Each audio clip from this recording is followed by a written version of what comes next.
Have you ever sat down with a lender, banker, mortgage broker, or financial professional and felt like they were speaking a completely different language? Terms like debt to income ratio, cash flow, credit utilization, FICO score, and compound interest get thrown around all the time.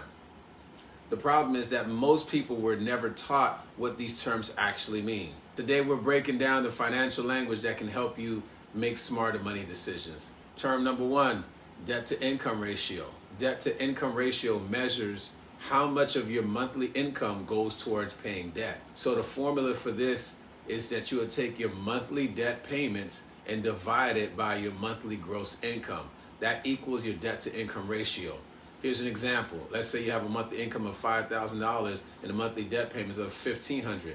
When you do that math, $1,500 divided by 5,000, you will have a 30% DTI, debt to income ratio.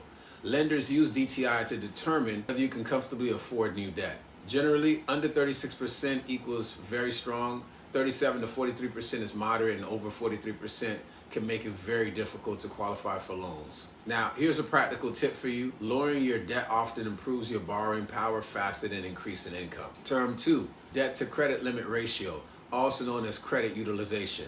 This measures how much of your available revolving credit you're actually using. And here's the formula for it. Credit card balance divided by credit limit. Let's give you an example. Let's say your balance is $1,000 and your credit limit is $5,000. 1,000 divided by 5,000 equals 20%. And that's your debt to credit limit ratio.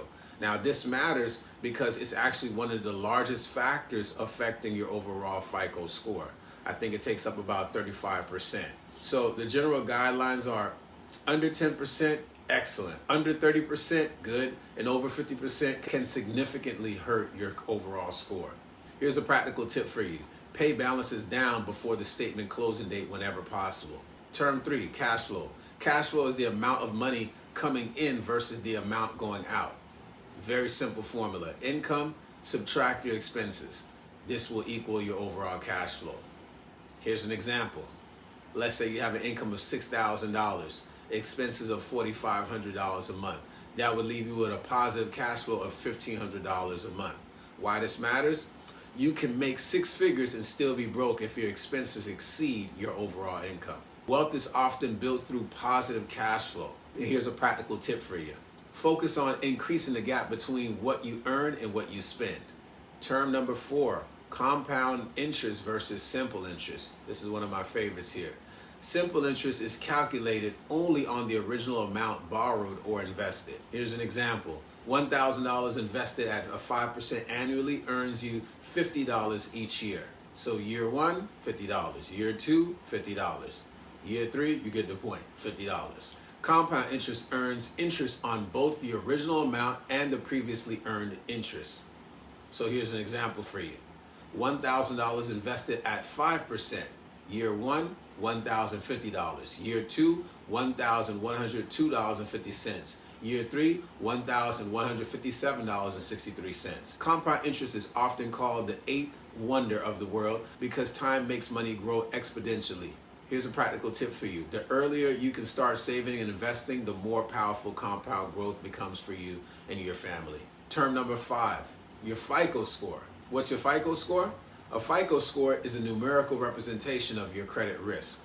So you have the ranges anywhere between 300 to 850 FICO score. Here's a list of what affects your FICO score. Payment history takes about 35% of your overall factor on your score. Credit utilization, that's about 30%, which is AKA how much available credit are you actually using. Length of credit history, that's about 15% of your overall FICO score. This is how long have you had accounts open, all right? So if you ever heard, I don't know if you ever heard this before, but don't close your credit accounts even if you're not using it, all right? Credit mix is about 10%. This is saying how do you manage different type of credit, all right? And new credit takes about 10%. How often are you applying for new accounts? 300 to 579 is considered poor. 580 to 669 is considered fair. 670 to 739 is considered good. And 740 to 799 is considered great. And of course, 800 plus is exceptional. Now, these terms may sound complicated, but they all connect. Your debt to income ratio affects loan approvals.